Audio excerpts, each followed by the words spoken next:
नमस्कार दोस्तों, स्वागत है आपका हमारे यूट्यूब चैनल पर। दोस्तों, आज जो हम मॉक टेस्ट सॉल्व करेंगे, ये mock test actually Garhwal university BEd entrance exam का पेपर है। इसमें हम आज 25 क्वेश्चन सॉल्व करेंगे और सिर्फ 25 क्वेश्चन सॉल्व नहीं करेंगे, एक्चुअली उसके अंदर हमें जितने भी महत्वपूर्ण क्वेश्चन मिलेंगे और उन क्वेश्चंस को हम डिटेलिंग में जानेंगे। ठीक है, तो चलिए दोस्तों, आज का मॉक टेस्ट स्टार्ट करते हैं। देखिए, इसमें जो पहला क्वेश्चन है कि मोहनजोदड़ो के उत्खनन का श्रेय किसे जाता है, तो ये जाता है option A doctor Rakhaldas Banerjee. देखिए, जो राखलदास बनर्जी थे, इन्होंने सन 1922 में मोहनजोदड़ो का उत्खनन कार्य किया था। ठीक है, और जिसमें ऑप्शन बी है दयाराम साहनी, इन्होंने सन 1921 में हड़प्पा का उत्खनन कार्य किया था। एक क्वेश्चन जो अक्सर पूछा जाता है कि भारतीय पुरातत्व का जनक किसे माना जाता है, तो वो माना जाता है अलेक्जेंडर कनिंघम को। ठीक है, अगला क्वेश्चन है आरंभिक वैदिक साहित्य में सर्वाधिक वर्णित नदी कौन सी है, तो ये है ऑप्शन सी सिंधु नदी। ठीक है, और जिसमें गंगा नदी का वर्णन है, देखिए गंगा नदी का वर्णन ऋग्वेद में सिर्फ हमें एक बार मिलता है। ठीक है, और अगर हम सिंधु नदी की बात करें तो ऋग्वेद में हमें सिंधु नदी का वर्णन 175 बार मिलता है। देखिए, अगला क्वेश्चन है किस शासक के काल में चतुर्थ बौद्ध संगति का आयोजन कश्मीर में किया गया था। हम जानते हैं कि बौद्ध संगति कुल 4 हुई थी, तो चौथी जो बौद्ध संगति थी यही अंतिम बौद्ध संगति भी थी। इसका आयोजन हुआ था 78 ईस्वी में, 78 एडी में हुआ था, कश्मीर के कुंडल वन में हुआ था। ठीक है, तो ये किसने किया था, ये किया था ऑप्शन सी कनिष्क ने। कनिष्क कुषाण वंश से संबंधित था। ठीक है, और एक क्वेश्चन और पूछा जाता है किसके अध्यक्ष कौन थे इस संगति के, तो वो थे वसुमित्र और अश्वघोष उपाध्यक्ष थे। ठीक है, इसमें कन्फ्यूजन रहता है, तो वसुमित्र थे अध्यक्ष और अश्वघोष थे उपाध्यक्ष। और एक चीज़ और, जो ये चौथी संगति हुई थी, इस चौथी संगति के बाद बौद्ध धर्म हीनयान और महायान 2 शाखाओं में विभक्त हो गया था। ठीक है, साथ में हम 3 जो अन्य बौद्ध संगति हैं उनसे भी जान लेते हैं। देखिए, जो पहली बौद्ध संगति हुई थी वो हुई थी राजगीर, जिसे हम राजगृह भी कहते हैं। ठीक है, तो राजगीर में हुई थी, तो उसमें शासक कौन था, अजातशत्रु था, हर्यक वंश से संबंधित अजातशत्रु था। ये हुई थी 483 बीसी में हुई थी। ठीक है, ईस्वी पूर्व 483 में हुई थी, और जो उसके अध्यक्ष थे वो थे महाकश्यप। ठीक है, जो द्वितीय बौद्ध संगति हुई थी ये हुई थी 383 ईसा पूर्व में। कहाँ हुई थी, वैशाली में हुई थी, और इसके जो अध्यक्ष थे इस संगति के वो थे सब्बु कामिनी। ठीक है, और उसमें राजा कौन था, वो था कालाशोक, जो कि शिशुनाग वंश से संबंधित था। ठीक है, और जो तीसरी बौद्ध संगति हुई थी वो हुई थी 250 ईसा पूर्व में। ठीक है, 250 बीसी में हुई थी। कहाँ हुई थी, पाटलिपुत्र में। तो उस समय अध्यक्ष कौन थे, तो वो थे मोगलीपुत्र तिस्स। ठीक है, और राजा कौन था उस समय, वो था अशोक, जो कि मौर्य वंश से संबंधित था। ठीक है, तो इस प्रकार हमने ये 4 बौद्ध संगति पढ़ ली हैं। ये बहुत इंपॉर्टेंट है, क्वेश्चन इससे पूछा ही जाता है। ठीक है, देखिए अगला क्वेश्चन है निम्नलिखित में से मगध का कौन सा राजा सिकंदर के समकालीन था, तो सिकंदर के जो समकालीन था वो था ऑप्शन सी घनानंद। जो घनानंद था वो नंद वंश का अंतिम राजा था। ठीक है, और इसी घनानंद को मारकर मौर्य वंश की जो स्थापना की थी वो की थी चंद्रगुप्त मौर्य ने। ठीक है, अगला क्वेश्चन है वह स्रोत जिसमें पाटलिपुत्र के प्रशासन का वर्णन मिलता है। ठीक है, पाटलिपुत्र के प्रशासन, कई विद्यार्थी इसमें अर्थशास्त्र करेंगे।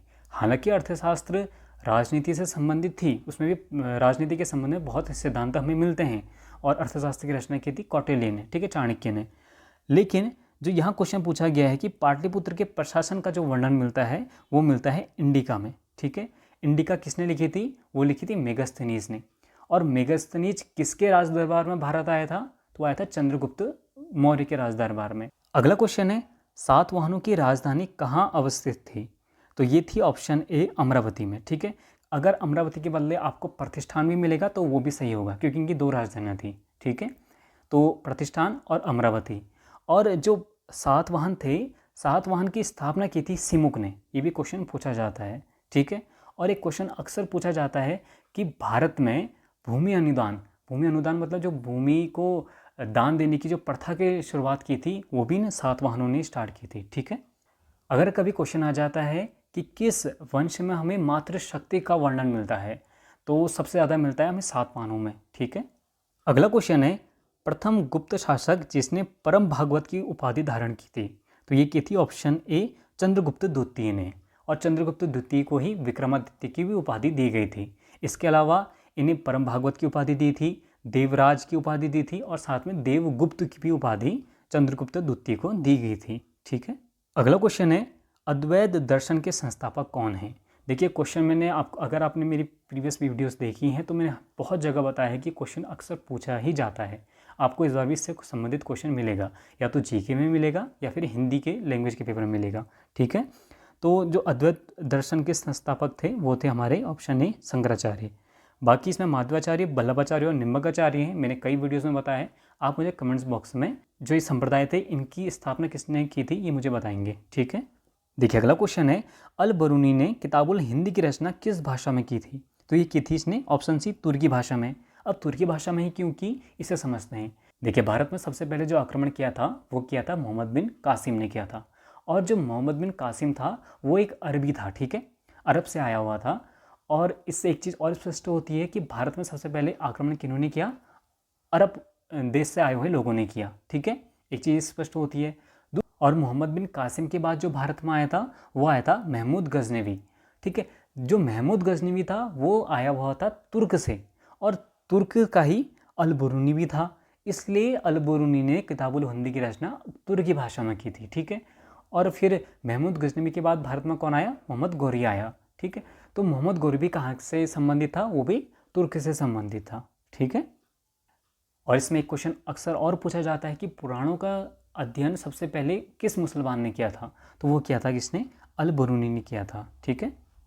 अगला क्वेश्चन है, भारत के किस मध्यकालीन शासक को एकता प्रणाली का जनक माना जाता है? देखिए एकता का मतलब होता है कि धन के बजाय तनख्वाह के रूप में जमीन को बांट देना। ठीक है, लेकिन प्रशासनिक तौर पर भारत में जो सबसे पहले एकता प्रणाली स्टार्ट की थी वो की थी ऑप्शन ए इल्तुतमिश ने। ठीक है। अगला क्वेश्चन है, बहमनी राज्य की राजधानी निम्नलिखित में से कौन सी थी? देखिए जो बहमनी राज्य था ये मध्यकालीन भारत की बात चल रही है, उसमें हमारे भारत में दिल्ली में मोहम्मद बिन तुगलक का राज्य था। तो मोहम्मद बिन तुगलक के समय में बहमनी राज्य जो कि दक्षिण में पड़ता है, तो वहाँ पर एक व्यक्ति था जफर का हसन गंगू। तो इस हसन गंगू ने क्या किया? गुलबर्ग में, ठीक है, गुलबर्ग में बहमनी राज्य की स्थापना की थी। ठीक है, और ये कब की थी? वैसे क्वेश्चन पूछा तो नहीं जाएगा लेकिन आप याद कर लीजिएगा 1347 में। ठीक है। अगला क्वेश्चन है, बाबर ने बाबरनामा में किस हिंदू राज्य का वर्णन किया है? तो बाबरनामा में एक मेवाड़ का वर्णन होता है और दूसरा विजयनगर साम्राज्य का वर्णन होता है। ठीक है, ये दोनों हिंदू राज्य थे। अगर हम बाबर के संबंध में बात करें तो बाबर कौन था? जिसने भारत में मुगल साम्राज्य की स्थापना की। बाबर ने अपनी ऑटोबायोग्राफी लिखी जिसे हम आत्मकथा कहते हैं, तो ये लिखी थी इसने तुर्की भाषा में लिखी थी। ठीक है। अगला क्वेश्चन है, औरंगजेब ने दक्षिण में जिन राज्यों को विजित किया था वह कौन से राज्य थे? तो वो थे ऑप्शन सी बीजापुर और गोलकुंडा। देखिए औरंगजेब के समय मुगल साम्राज्य का सबसे ज़्यादा विस्तार हुआ था और सबसे ज़्यादा दक्षिण में की ओर भी आक्रमण जिसने किए थे वो किए थे औरंगजेब ने। ठीक है, मुगल साम्राज्य की बात कर रहा हूँ। अगर मैं सल्तनत काल की बात करूँ तो मोहम्मद बिन तुगलक के समय में सबसे ज़्यादा विस्तार हुआ था। ठीक है। अगला क्वेश्चन है, शिवाजी के समय सर नौबत का पद संबंधित था। तो ये था सर नौबत किससे संबंधित था? ये था सैन्य प्रशासन से संबंधित। ठीक है, एक क्वेश्चन अक्सर पूछा जाता है कि अष्ट प्रधान मंत्रियों की नियुक्ति तो वो भी किसके द्वारा की गई? शिवाजी के द्वारा की गई थी। ठीक है। अगला क्वेश्चन है, फ्रांसीसियों द्वारा भारत में प्रथम कारखाने की स्थापना कहाँ की गई?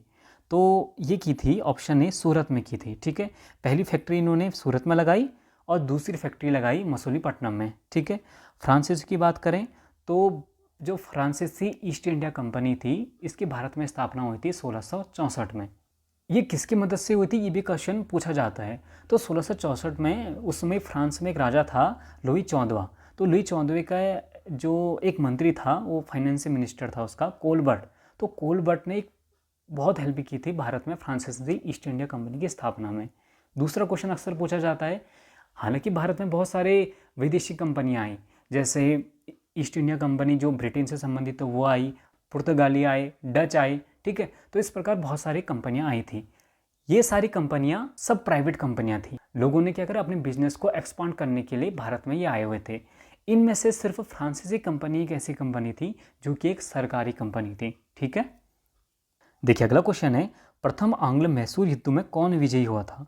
देखिए जो प्रथम आंग्ल मैसूर युद्ध हुआ था ये हुआ था 1767 से लेकर 1769 के बीच में। किस किस के बीच हुआ? एक हुआ था हैदर अली के बीच में और अंग्रेज़ों के बीच में। हैदर अली उसमें मैसूर का राजा था, ठीक है, मैसूर कर्नाटक में पड़ता है। तो उसमें कौन जीता था? वो जीता था हैदर अली, ठीक है। ये जो आपने टीपू सुल्तान सुना होगा ना, टीपू सुल्तान के ये पिताजी थे हैदर अली। देखिए अगला क्वेश्चन है, वेलेज़ली की सहायक संधि को स्वीकार करने वाला पहला शासक कौन था? तो ये था ऑप्शन बी, हैदराबाद का निज़ाम, ठीक है। कब इसने स्वीकार किया था? 1798 में। और 1798 में ही वेलेज़ली भी गवर्नर जनरल बनकर भारत आया था, ठीक है। 1798 से लेकर 1805 के बीच में ही भारत में रहा था। तो ये सहायक संधि क्या होती है? एक्चुअली इसमें हुआ क्या था, जो वेलेज़ली था इसने हैदराबाद के निज़ाम के साथ एक संधि कर ली थी। यह संधि कैसी थी? इसमें वेलेज़ली ने हैदराबाद के निज़ाम को कहा कि आप अपनी सेना की टेंशन मत लो, आपकी सेना की पूर्ति हम लोग करेंगे, आप अपनी सेना नहीं रखेंगे। आपको कभी भी आवश्यकता पड़ेगी तो आप हमसे कहिएगा, हम कोई भी अगर कोई विदेशी राज्य या कोई भी अन्य राज्य आप पर आक्रमण करता है तो हम आपकी मदद करेंगे। दूसरा, इन्होंने सहायक संधि में ये भी कहा कि हमसे पूछे बिना आप किसी भी विदेशी कंपनियों से के साथ कोई भी संबंध नहीं रखेंगे, कोई भी संधि नहीं करेंगे, ना ही विदेशी कंपनियों के साथ, ना ही विदेशी राज्यों के साथ, ठीक है। तो ये थी सहायक संधि, ठीक है। देखिए अगला क्वेश्चन है, विलियम बेंटिक द्वारा सती प्रथा की समाप्ति 1829 के अधिनियम की किस धारा के द्वारा की गई? बहुत टफ क्वेश्चन है, इसका आंसर है ऑप्शन सी, धारा 17 के द्वारा, ठीक है। देखिए अगला क्वेश्चन है, अंग्रेजों ने रैयतवाड़ी व्यवस्था सर्वप्रथम कहाँ से आरंभ की? तो ये की थी इन्होंने ऑप्शन डी, मद्रास प्रेसिडेंसी से। देखिए रैयत का मतलब होता है किसान, ठीक है। ये रैयतवाड़ी व्यवस्था में होता क्या था? पहले से क्या होता था, किसान जितना भी कुछ फसल उगा रहा है उसे लगान के रूप में अपने राजा को सौंपना पड़ता था। लेकिन किसान सीधे राजा के पास नहीं जाता था, पहले बीच में बिचौले के रूप में कौन आता था? जमींदार आता था। जमींदार किसान से लगान वसूलता था, अपना हिस्सा काटता था और बाकी जो लगान था उसे राजा के पास पहुंचाता था। लेकिन रैयतवाड़ी जैसे कि नाम से स्पष्ट है, किसान, इस व्यवस्था में अंग्रेजों ने क्या किया, किसानों से कहा ठीक है, तुम जितनी भी फसल उगाओगे उसका जितना भी कुछ परसेंट है वो लगान के रूप में सीधे हमें दोगे, बीच में कोई भी जमींदार नहीं आएगा। जमींदार का कॉन्सेप्ट ही अंग्रेजों ने समाप्त कर दिया, ठीक है। तो इसे कहते हैं रैयतवाड़ी व्यवस्था, जिसमें जो फसल से संबंधित लगान था वो किसानों से सीधे अंग्रेजों के पास जाता था, ठीक है। देखिए अगला क्वेश्चन है, लखनऊ में 1857 के स्वतंत्रता संग्राम का नेतृत्व किसने किया था? तो ये किया था ऑप्शन सी, बेगम हजरत महल ने, ठीक है। अगला क्वेश्चन है, भारतीय स्वाधीनता आंदोलन 1857 का सरकारी इतिहासकार कौन था? अभी सरकारी इतिहासकार क्या होता है? देखिए इसका आंसर होगा ऑप्शन डी, एसएन सेन। देखिए जो सेन थे ये एक्चुअली एक सरकारी नौकर थे। तो अंग्रेजों ने सेन से कहा कि जो ये 1857 का विद्रोह हुआ था, आप इस विद्रोह के बारे में पुस्तक लिखें, ठीक है। तो अंग्रेजों ने इनसे पुस्तक लिखने के लिए कहा था। तो इस पुस्तक का नाम था 1857, ठीक है, पुस्तक का नाम भी 1857 ही था। तो इसलिए इसे कहा जाता है सरकारी इतिहासकार, क्योंकि वो सरकारी आदमी थे, अंग्रेजों ने ही वो किताब लिखवाई थी, ठीक है। अगला क्वेश्चन है, किस कृषक विद्रोह के नेताओं ने यह नारा दिया कि हम महारानी और सिर्फ महारानी की रैयत होना चाहते हैं? मैंने अभी आपको रैयत का मतलब बताया, रैयत मतलब किसान। अब इसे वैसे पढ़िए कि हम महारानी और सिर्फ महारानी के किसान होना चाहते हैं। तो इसका मतलब क्या है? उसमें मैंने कहा ना जमींदारी व्यवस्था हो रही थी, जमींदार जो किसान होते थे उन्हें बहुत लूटते थे, इनका शोषण करते थे। तो पावना विद्रोह के अंतर्गत जो किसान विद्रोह के जो आंदोलनकारी थे, इन्होंने कहा कि हम सीधे रानी को अपनी रैयत देंगे, जितनी भी हमारी फसल होगी, जितनी भी लगान के रूप में हम सीधे रानी को देंगे। तो उस समय ये नारा बहुत पॉपुलर हुआ था, ठीक है। देखिए अगला क्वेश्चन है, भारतीय राष्ट्रीय कांग्रेस की स्थापना 1885 में की गई थी, इसके प्रथम मुस्लिम अध्यक्ष कौन थे? तो ये थे ऑप्शन बी, बदरुद्दीन तैयब जी थे, ठीक है। ये कब बने थे? 1887 में, ठीक है। अगर भारतीय राष्ट्रीय कांग्रेस की स्थापना की बात करें 1885 में हुई थी, किसने की थी? एओ ह्यूम ने की थी, ठीक है। और इसके प्रथम अध्यक्ष कौन थे? वो थे WC बनर्जी, ठीक है, व्योमेश चंद्र बनर्जी। अगला क्वेश्चन है, रॉलेट एक्ट का लक्ष्य क्या था? तो जो रॉलेट एक्ट आया था, ये आया था 1919 में। देखिए एक्चुअली ये जो रॉलेट एक्ट आया हुआ था, इसका आने का कारण क्या था? देखिए 1919 के टाइम में क्या हुआ था, उस समय अंतराल में भारत में बहुत क्रांतिकारी गतिविधियां होने लगी थी। तो ब्रिटिश सरकार ने इन गतिविधियों को कुचलने के लिए सर सिडनी रॉलेट की अध्यक्षता में, ठीक है, सिडनी रॉलेट का नाम याद रखना, सर सिडनी रॉलेट की अध्यक्षता में एक समिति का गठन किया था और उस समिति की अनुशंसा के आधार पर ही 1919 में रॉलेट एक्ट पारित किया गया था। ठीक है, और इस रॉलेट एक्ट का जो लक्ष्य था वो था बिना मुकदमा चलाए बंदी बनाना और मुकदमों की सुनवाई संक्षिप्त प्रक्रिया द्वारा करना। ठीक है, अगला क्वेश्चन है, निम्नलिखित में से किसने सन 1920 में नागपुर के भारतीय राष्ट्रीय कांग्रेस के अधिवेशन में असहयोग के प्रस्ताव को पारित किया था? देखिए इसमें आपके 3 क्वेश्चन बनते हैं। पहला क्वेश्चन क्या बनता है कि 1920 में भारतीय राष्ट्रीय कांग्रेस का अधिवेशन कहाँ हुआ था? तो ये हुआ था नागपुर में। दूसरा क्वेश्चन बनता है कि जो असहयोग आंदोलन से संबंधित प्रस्ताव था ये किस भारतीय राष्ट्रीय कांग्रेस के अधिवेशन में पारित हुआ था? तो ये हुआ था 1920 के नागपुर अधिवेशन में पारित हुआ था। 2 क्वेश्चन तो ये बने। तीसरा क्वेश्चन जो यहाँ पूछा गया है कि असहयोग आंदोलन का जो प्रस्ताव था इसे किसने पारित किया था? तो ये क्या था? ऑप्शन बी, CR दास ने। ठीक है, चित्तरंजन दास ने। इनका जो उपनाम था वो भी पूछा जाता है, वो था देशबंधु। ठीक है, तो दोस्तों आज हमने मॉक टेस्ट के 25 क्वेश्चन सॉल्व करे। अगले 25 क्वेश्चन मैं जल्दी ही लेके आऊँगा।